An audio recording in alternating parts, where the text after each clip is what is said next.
My name is Chris Campbell. I'm a practicing CPA and I work with small to mid-sized businesses to help them pay the least amount of taxes possible while keeping them out of jail. So today I wanted to talk to my startup founder and a little bit of education as far as what's called a safe note. Though I work with a couple of founders who are currently using safe notes to help fund their business. For those of you that are not familiar with safe notes, it's great in a simple way to get funding for your business. And SAFE is actually an acronym, Simple Agreement for Future Equity. So that's essentially what a safe note means. And long story short, it's an alternative that many founders use to a convertible bond or a convertible note, where a convertible is a convertible note or bond.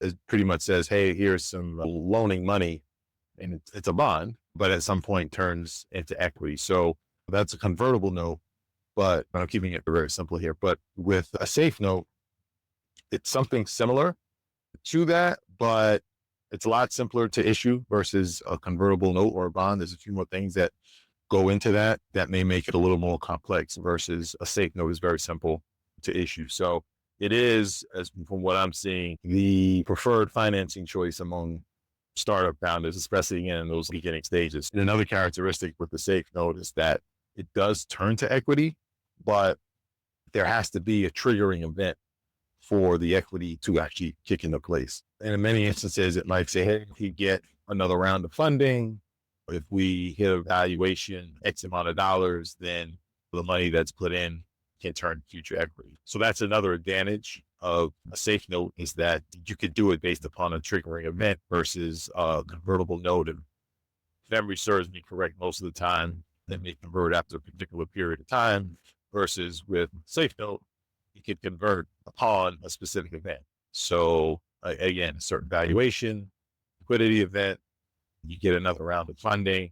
So it makes it very contingent and very safe for the business owner, because they're not under the pressure to convert to equity when they don't want to, or they prefer not to. So that's a little background about what safe note is. But what I wanted to also discuss was that I've come across this with a few founders, that because the word note is in there, they call it a safe note. A lot of times it gets misconstrued as far as how it's identified on the balance sheet.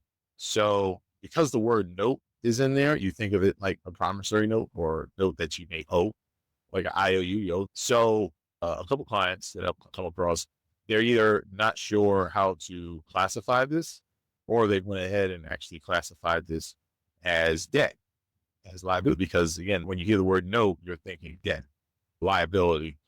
And that is a common misconception, because when you do have a safe note, it's actually treated as equity on your balance sheet, even though it's technically not equity, right? It's a promise to give equity, but the key here is that it sits as an equity on your balance sheet, because although there is an agreement to convert to equity at some point, it's not guaranteed.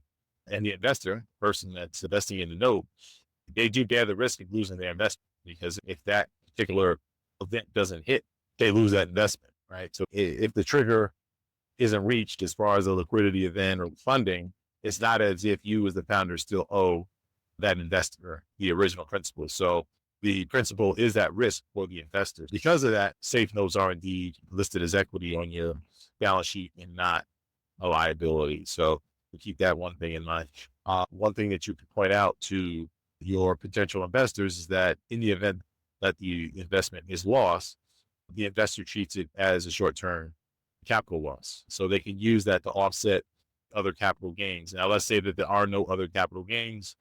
What is treated as a non-investment capital loss, they can still offset that. You get the $3,000 a year reward. So worst case scenario, if they have no other gains, no other losses to offset it against, they can offset $3,000 a year for that against their active income, assuming they have no other gains. So if you have other gains, then they can offset it with other gains. So at bare minimum, if the investment doesn't work out, they are able to get a tax benefit from it when things don't work out. But when you're looking to invest like that, you don't invest hoping that it doesn't work out, right? So that's my tidbit for today. Hopefully this was helpful.